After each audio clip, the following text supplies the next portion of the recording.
আল্লাহুম্মা সাল্লি আলা সাইয়্যিদিনা শাফিয়িনা মাফিয়িনা মাওলানা মুহাম্মাদান আবদুহু ওয়া রাসূলুহু।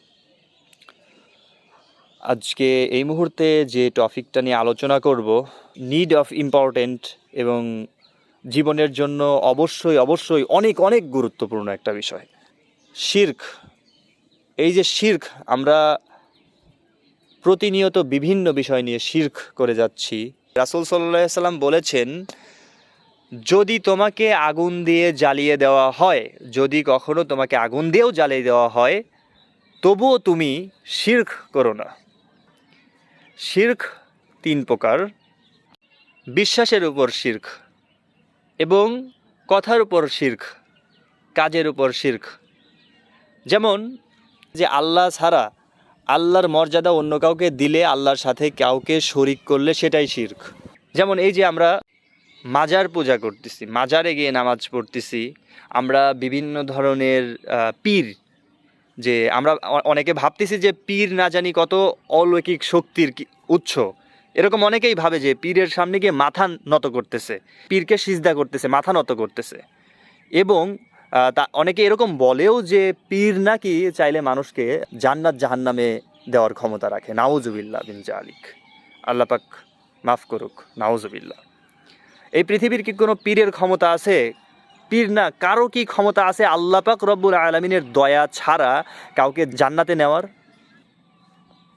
আমরা কথায় কথায় বিভিন্ন প্রকার শিরক করতেছি। এই যে আমরা কসম খাই, চোখের কসম, মাথার কসম, যে মায়ের কসম, তো এই যে কসমগুলো আমরা খাই, এগুলো এক ধরনের শিরক।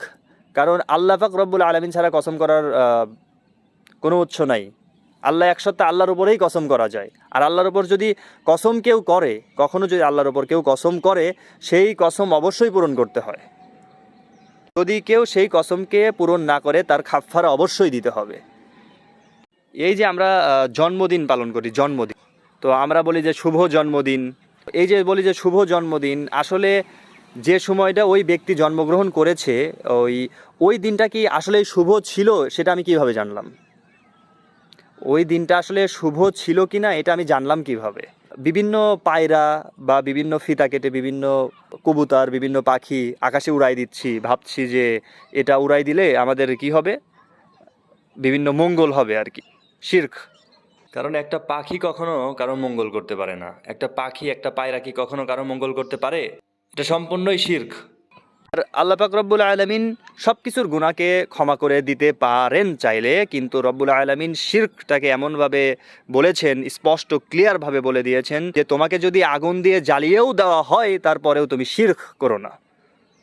আর এই বর্তমান সময়ে আমরা শিরক অ্যাভেলেবেল করেই যাচ্ছি।